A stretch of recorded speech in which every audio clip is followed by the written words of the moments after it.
মাগুরাবাসী হিসেবে বলবো যে তার খেলায় এভাবে অবসর নেওয়ার জন্য আমরা খুবই দুঃখিত। রাজনৈতিক দিকটার কথা বলি, সে আসলে আমাদের কাছে অল্প দিনের জন্য পরিচিত রাজনৈতিক এমপি হিসাবে, আর এটা নিয়ে এই জন্য আমরা ওভাবে হতাশগ্রস্ত হইনি। পলিটিক্যাল লাইনটা হচ্ছে আলাদা, সেটা নিয়ে আমরা কথাও বলতে চাই না, কিন্তু আমাদের কাছে যেটা বেশি ইম্পর্টেন্ট, সে আমাদের বাংলাদেশের গর্ব ছিল।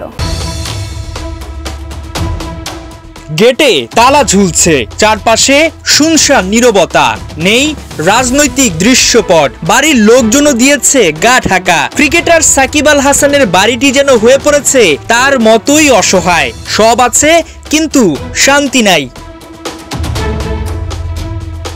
গেল 5 আগস্টের সরকার পতনের পর যেভাবে দেশ ছেড়ে ভারতে পালিয়ে যান শেখ হাসিনা, তেমনি সাকিবের মাগুরার এই বাড়িটি ছেড়েও পালিয়ে বেড়াচ্ছেন তার বাবা। কোটি কোটি টাকার বাড়িটি হয়ে পড়েছে একা, কিন্তু এখানে ফিরে আসতে চান সাকিব আল হাসান। তবে তার জন্য চাই নিরাপত্তার নিশ্চয়তা, কারণ ঘাড়ে যে ঝুলছে হত্যা মামলা।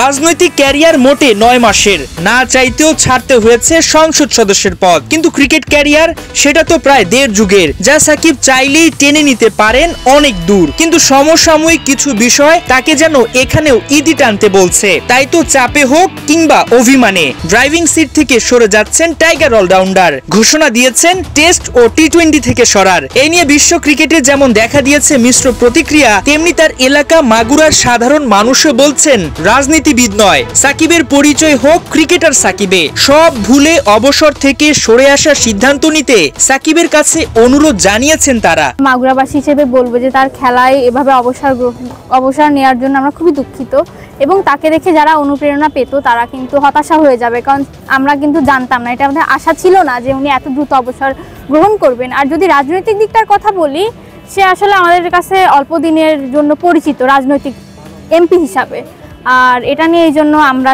ওভাবে হতাশগ্রস্ত হইনি। সেটা আমাদের মাগুরাবাসীর জন্য যেরকম গর্বের, তেমন বাংলাদেশের জন্য সে গর্বের।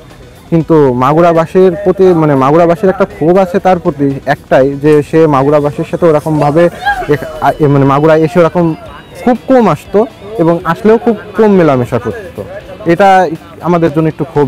সাকিব ভাইকে দেখেই তো খেলোয়াড় হতে চেয়েছি, তার চলে যাওয়ার খবরটা শুনে অনেক দুঃখ পেয়েছি, এবং সে হয়তো এখন অনেক সময় পাবে আমাদের এখানে এসে আমাদেরকে খেলা শিখাবে। পলিটিক্যাল লাইনটা হচ্ছে আলাদা, সেটা নিয়ে আমরা কথাও বলতে চাই না, কিন্তু আমাদের কাছে যেটা বেশি ইম্পর্টেন্ট, সে আমাদের বাংলাদেশের গর্ব ছিল। সে শুধু বাংলাদেশ থেকেই না, পুরো ওয়ার্ল্ড ওয়াইজ তাকে মানুষ চিনে।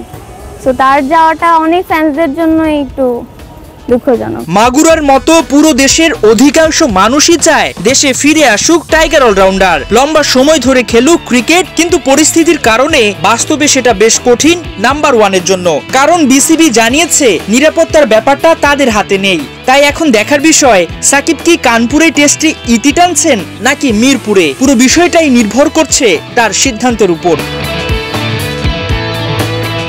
মাহমুদুল হাসান সজীব, ৭১।